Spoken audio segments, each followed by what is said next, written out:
sebelumnya terima kasih atas kesediaan waktunya untuk melakukan sesi kegiatan wawancara dengan saya.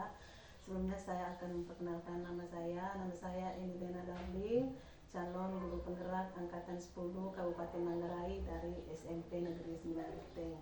Jadi begini, salah satu kegiatan kami di sini adalah melakukan sesi wawancara terhadap beberapa kepala sekolah untuk memenuhi tugas sebagai calon guru penggerak. Nanti tema wawancaranya itu berkaitan dengan dilema etika. Apakah Mama bersedia untuk melakukan sesi wawancara bersama saya? Oke, Ibu Emi, saya senang sekali Ibu Emi mau bertemu dengan saya, melakukan wawancara ini sebagai salah satu tagihan dari tugas sebagai seorang calon guru penggerak. Pada dasarnya saya sangat mendukung kegiatan yang Ibu jalankan dan saya siap untuk diwawancarai, karena itulah yang memang harus kami lakukan sebagai seorang pimpinan. Oke, Mak, terima kasih.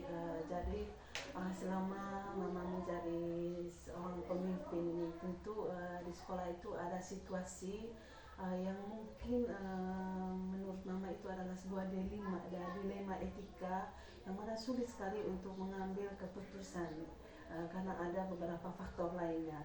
Jadi mungkin sebentar Mama bisa menceritakan kira-kira apa kasus yang merupakan dilema etika di sini dan bagaimana Mama mengidentifikasikan kasus-kasus itu. Mungkin bisa di-sharing dengan saya. Oke, terima kasih Bu Emi. Memang di sekolah ini begitu banyak kasus dilema etika yang saya hadapi bersama teman-teman. Sebagai salah satu contoh, begitu banyak memang, tetapi saya mengambil satu contoh yang bisa saya identifikasikan, menurut saya itu menjadi dilema bagi saya sebagai seorang pemimpin di sekolah ini. Di sekolah ini kita ketahui bersama bahwa kita memiliki keyakinan sekolah, kesepakatan yang kita sudah buat bersama antar peserta didik, demikian juga dengan Bapak dan Ibu guru dan tenaga kependidikan lainnya. Ada satu kasus yang menurut saya sangat mengganjal berkaitan dengan profesionalisme sebagai seorang guru, di mana saya melihat banyak sekali ibu-ibu guru yang membawa anak kecilnya ke sekolah. Saya merasa bahwa ini suatu yang keliru, tapi saya sebagai seorang ibu juga, saya berpikir secara kemanusiaan.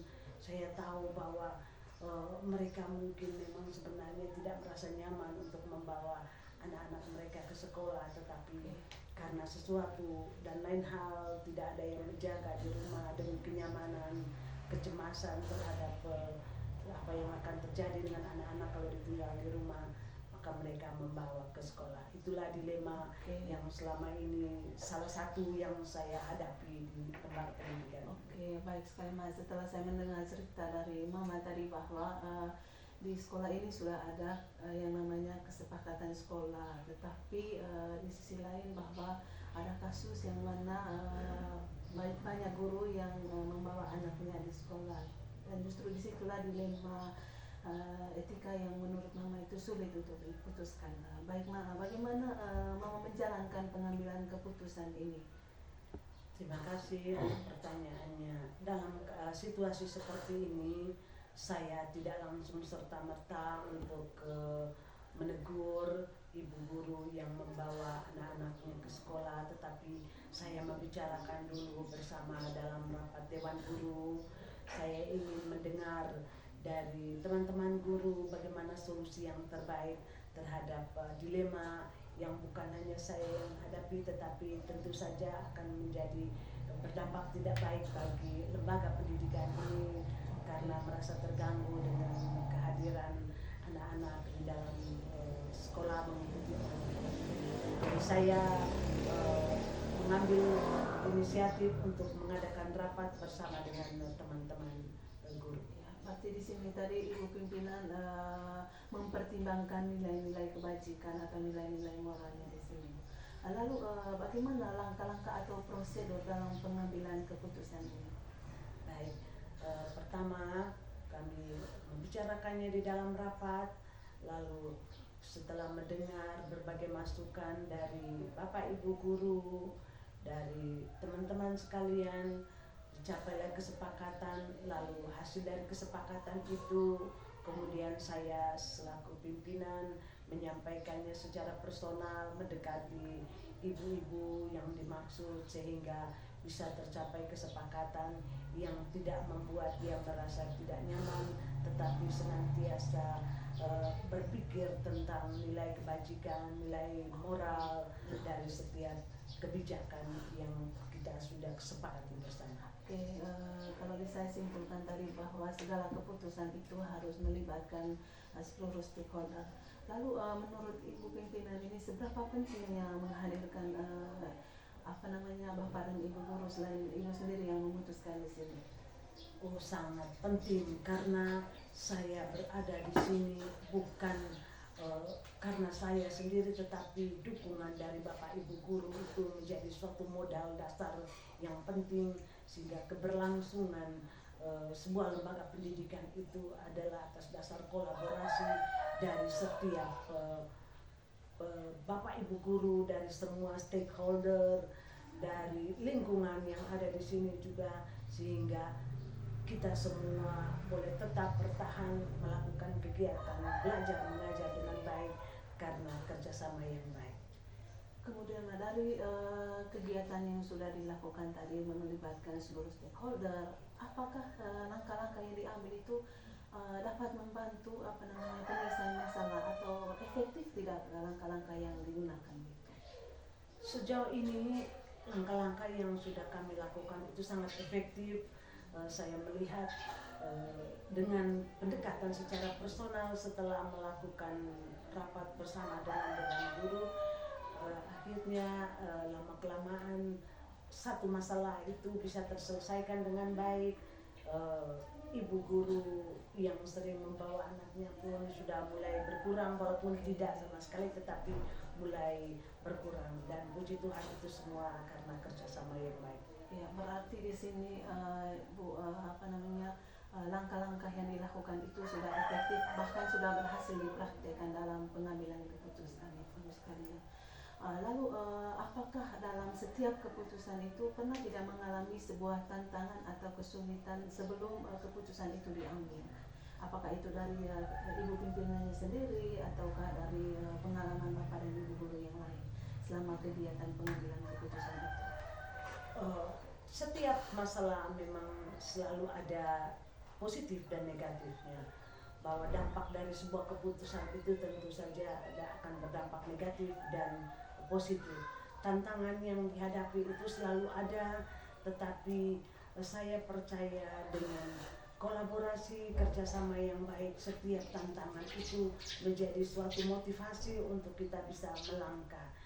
Ada bentuk protes, tetapi dengan pendekatan secara personal segala tantangan itu pun bisa dihadapi dengan baik dan kita tetap berjalan bersama bergandengan tangan. Oke, baik, terima kasih. Kemudian apakah dalam kepemimpinan atau pengambilan keputusan itu pernah tidak melibatkan orang lain di luar dari stakeholder yang ada di sekolah ini, misalnya pihak yang di luarnya itu dalam menyelesaikan sebuah masalah? Ya, jadi berbagai macam kasus yang terjadi di lembaga pendidikan ini, ada juga kasus kenakalan remaja, anak-anak yang kemudian melibatkan pihak luar, dalam hal ini pihak keamanan. Kami pernah menghubungi pihak keamanan untuk sama-sama, karena yang dilakukan oleh peserta didik ini sudah di luar batas melakukan tindak pidana, sehingga kami terpaksa meminta bantuan dari pihak keamanan. Kami berkolaborasi dengan kepolisian sehingga mereka datang untuk bisa bersama-sama menyelesaikan kasus yang terjadi di lembaga pendidikan ini. Oh, berarti di sekolah ini pernah mengalami kasus yang mana melibatkan orang luar di sini. Lalu bagaimana tindakan itu? Apakah sampai ke ranah hukum atau bagaimana dalam keputusan terakhirnya? Oke, setelah pihak keamanan datang, lalu mereka mengetahui duduk persoalannya, Lalu mereka menganjurkan bahwa kasus ini diselesaikan secara internal oleh lembaga pendidikan, dalam hal ini SMP Negeri 9 ini, sehingga kami pun bisa menyelesaikannya tidak melalui ranah hukum lagi tetapi secara kekeluargaan di sekolah ini. Oke, baik. Yang terakhir nih Mak, dari semua pengalaman dalam mengambil sebuah keputusan ini Mak, kira-kira apa pembelajaran yang menurut Mama ini nantinya itu supaya tidak terulang lagi ke depannya, pembelajaran berharga itu agar bisa lebih baik lagi ke depannya. Oke, terima kasih. Jadi melihat berbagai masalah yang terjadi di sekolah ini, memang itu menjadi pembelajaran penting untuk selalu melakukan evaluasi dalam setiap kegiatan apapun, baik dalam pembelajaran di kelas dan penting untuk kita semua menyadari apa yang menjadi tugas dan kewajiban kita masing-masing. Kita sudah diberikan pembagian tugas baik sebagai tenaga pendidik maupun peserta didik, sehingga dari segala macam permasalahan yang dihadapi di sekolah ini bisa diselesaikan karena kita berkolaborasi, bekerja sama dan saling menghargai, sehingga kita menyadari pentingnya untuk melaksanakan tugas dan kewajiban apa yang menjadi tugas dan kewajiban kita masing-masing, baik sebagai tenaga pendidik, kependidikan maupun peserta didik. Ya. Dan kolaborasi itu penting, bekerja sama dan juga ada komunikasi yang baik dari baik saya sebagai pimpinan, begitu juga dengan teman-teman tenaga pendidik dan kependidikan, perlu untuk bersikap terbuka sehingga segala sesuatu masalah apapun dapat diselesaikan dengan baik. Perlu ada keterbukaan dan itulah pembelajaran yang penting. Wah, luar biasa ya Mak. Setelah saya mendengarkan ceritanya tadi, bagaimana seorang pimpinan itu mengambil sebuah keputusan di mana tidak hanya ibu sendiri yang memutuskan tentang suatu problema atau situasi yang dihadapi, tetapi melibatkan seluruh stakeholder di sekolah. Tentu apa yang Mama sampaikan hari ini menjadi pembelajaran dan menjadi inspirasi juga bagi saya. Nah, kalau boleh saya simpulkan tadi Bapak, setiap situasi yang dihadapi di sekolah ini sebelum diputuskan pasti mempertimbangkan dia punya nilai-nilai kebajikan di dalamnya, dan itulah kepemimpinan yang dilakukan oleh Mama. Artinya sebenarnya keputusan itu memang tidak ada yang benar atau salah, tetapi Mama sudah tadi menjelaskan bahwa setiap keputusan itu harus mempertimbangkan nilai-nilai yang ada. Luar biasa sekali Mama. Sebelumnya saya mengucapkan terima kasih sudah berbagi banyak hal dengan saya, dan kedepannya juga apa yang Mama sampaikan tadi bisa menjadi inspirasi bagi saya. Baik, terima kasih Ma. Untuk hari ini sekian dulu. Mungkin ada hal yang Mama sampaikan sebelum sesi kegiatan wawancara ini kita selesai. Oke, saya juga mewakili pribadi dan juga lembaga pendidikan ini sangat berterima kasih untuk dedikasi semangat baik dari Ibu Eni sebagai calon guru penggerak. Harapan saya selaku pimpinan bahwa apa yang didapat dari pelajaran selama kegiatan guru penggerak itu dapat diimplementasikan dan menjadi penyemangat untuk tenaga-tenaga kependidikan yang lain, juga tenaga pendidik, sehingga kita berkolaborasi bersama untuk memajukan lembaga pendidikan ini. Terima kasih, semangat. Terima kasih Mas. Selamat pagi. Selamat berjuang.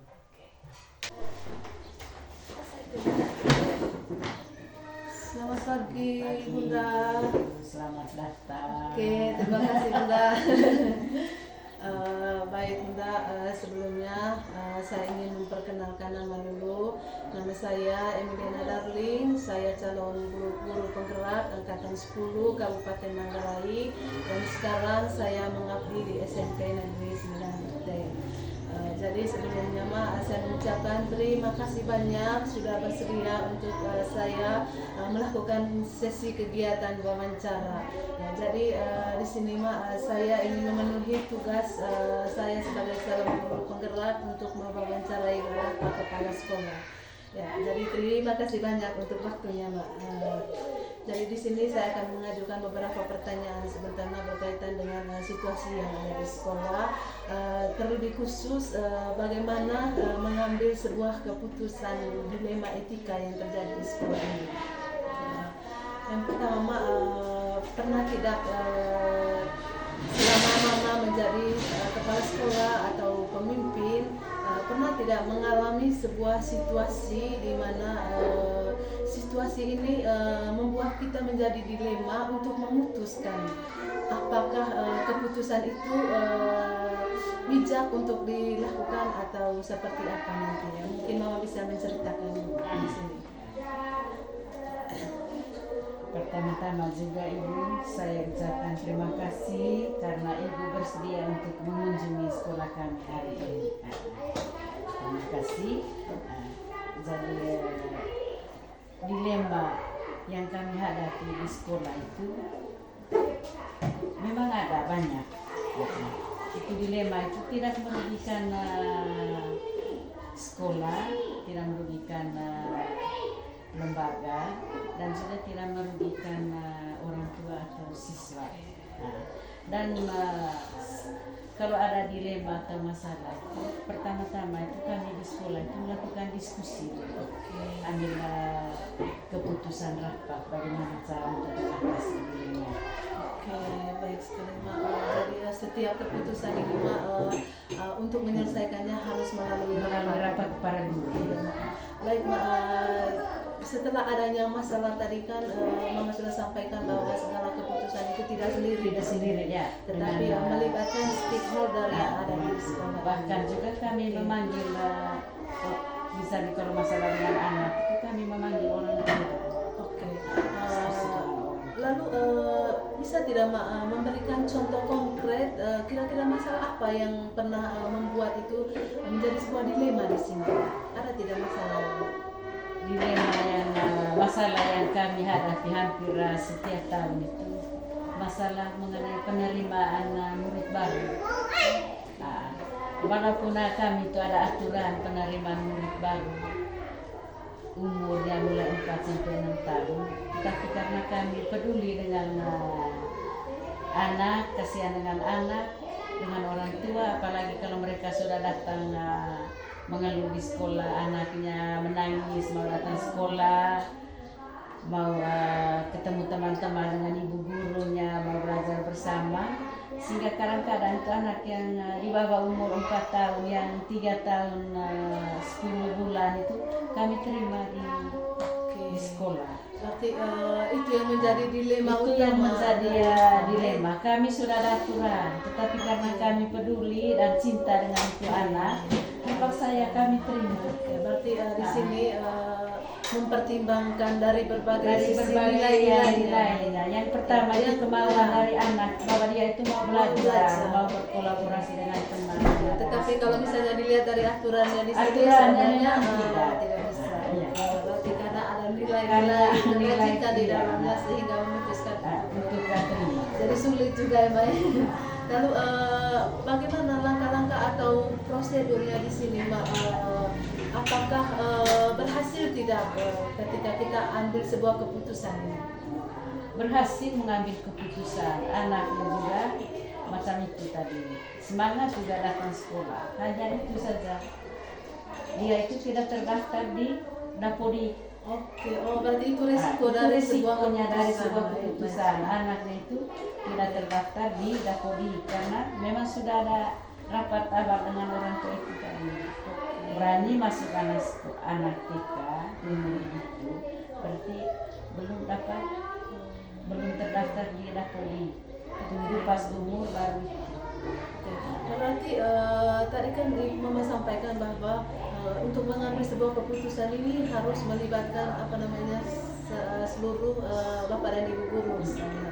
Jadi seberapa pentingnya melibatkan mereka dalam mengambil sebuah keputusan? penting juga ambil keputusan bersama dengan guru, karena terus terang saya di sekolah ini bukan berdiri sendiri, harus sama-sama dengan guru. Kita bisa ngaji itu berdasarkan hasil keputusan bersama. Tidak mungkin kepala sekolah berjalan sendiri tanpa dukungan dari segala keputusan bahwa tidak bisa secara sepihak di sini. Oke, Mak. Lalu apakah dalam mengambil sebuah keputusan ini efektif tidak bahwa apa yang saya buat ini memang betul-betul bisa terwujud nantinya? Efektif juga menurut saya, karena anak-anak yang kami terima tadi, misalnya yang umur 3 tahun 10 bulan tadi itu, mereka juga terima di SD kalau daftar, walaupun di SD juga tidak tahu apakah didampingi atau tidak, itu urusannya guru. Jadi semua keputusan ini dilakukan secara efektif dan berhasil, tetapi dengan sebuah konsekuensinya tadi bahwa kalau misalnya diterima ya harus mempertimbangkan banyak hal. Dalam mengambil sebuah keputusan ini kan tentu pasti ada tantangan dan kesulitannya. Kira-kira apa saja tantangan terberat atau kesulitan terberat yang pernah dihadapi di sini? Kesulitan yang terberat itu, walaupun awalnya itu kami sudah ini konsultasi dengan orang tuanya itu untuk anak yang masuk sekolah di bawah umur itu, yang menjadi kesulitan itu kalau dia tamat nanti sebenarnya belum pas umur untuk ke SD, sehingga kesulitan tangan itu dapat dikira ada di TK juga belum bisa dikeluarkan karena usianya. Terpaksa ya kami masih isi daftarnya di TK. Oke, berarti itu tantangan terberatnya, karena tidak bisa dengan sendirinya keluar itu. Iya, karena faktor usia tadi sehingga salah satu alternatif yang digunakan ya, walaupun dia tidak sesuai dengan aturan, karena sebenarnya dilihat dari aturan tadi bahwa anak itu hanya cukup 2 tahun belajar di sini. Tetapi karena dia belum mencukupi umur, jadi harus 3 tahun. Harus 3 tahun. Oke, itu keputusan terberat. Dan itu menjadi tantangan di sini. Luar biasa sekali dilema yang terjadi di sini juga. Lalu apakah dalam mengambil sebuah keputusan, Mbak, ada tidak dijadwalkan khusus tidak bahwa kita menyelesaikan masalah ini dijadwalkan keputusannya begitu atau spontanitas dilakukan? Kalau jadwalnya terus tidak ada, karena ini masalah kan dia itu muncul kan bukan terencana. Sehingga kapan masalahnya itu ada langsung kami ambillah keputusan, sehingga tidak terjadwal ada keputusan. Sama. Jadi apakah jadwal yang kalau misalnya kan tidak terjadwal tadi, apakah ada tidak sebuah kasus yang lain yang memang dijadwalkan dia punya penyelesaian masalahnya? Kalau untuk sementara lalu apakah pernah dalam menangani sebuah masalah atau situasi bahwa untuk mengambil keputusan ini tidak bisa hanya ibu pimpinan, tidak bisa hanya satu guru atau stakeholder di dalamnya, pernah tidak melibatkan orang lain dalam mengambil sebuah keputusan ini? Pernah kami sampaikan masalah ini ke dinas PPO. Kami beri usulan supaya anak yang di bawah umur juga yang keluar dari TK itu harus itu ada aturan daerahnya, sehingga yang misalnya masuk SD itu batas umurnya berapa tahun, sehingga mereka tidak terima anak yang dari TK yang sebenarnya belum bisa masuk ke SD. Lalu bagaimana tindakan yang didapatkan setelah diusulkan seperti itu? Sampai sekarang belum realisasi. Oh, belum realisasi. Oke, luar biasa sekali pengalamannya tadi Mak. Lalu yang terakhir nih Mak, selama Mama ini menjadi seorang pemimpin, setelah belajar dari pengalaman-pengalaman tadi, bagaimana pembelajaran yang didapatkan untuk ke depannya? Harapannya mungkin gitu. Harapan ke depannya itu kami ada kerjasama dengan sekolah dasar yang terdekat, dengan kepala sekolahnya, sehingga mereka juga bisa menerima murid dari TK itu yang punya sertifikat. Karena murid yang di bawah umur yang belum bisa masuk TK itu, masuk SD itu kami tidak beri sertifikat, walaupun dia di SD di TK sudah belajar selama 2 tahun. Berarti itu harapan aku. Oke, baik sekali Mak. Terima kasih banyak Mak untuk semua pengalaman praktik baiknya yang diterapkan. Setelah saya simpulkan di sini tadi Mak, ternyata bahwa dalam mengambil sebuah keputusan, terlebih khusus sebuah situasi atau dilema yang terjadi, bahwa kita juga harus mempertimbangkan nilai-nilai kebajikan dan nilai-nilai moral di dalamnya. Jadi terima kasih Mama juga sudah menceritakan bahwa keputusan itu tidak bisa sepihak dibuat, tetapi kita juga harus melibatkan seluruh stakeholder di dalamnya. Terima kasih banyak Mak untuk cerita baiknya, dan pengalaman Mama itu menjadi inspirasi bagi saya ke depannya. Nanti mungkin pengalaman Mama itu bisa saya terapkan jika suatu saat nanti saya berada di posisi Mama. Terima kasih banyak Mak untuk ilmunya. Selamat pagi. Sebelum berpisah, saya juga ada pesan untuk Ibu. Barangkali bisa, kalau Ibu juga sudah lulus nanti guru penggerak, jangan lupa ilmunya untuk kalian ada di TK. Amin, puji Tuhan.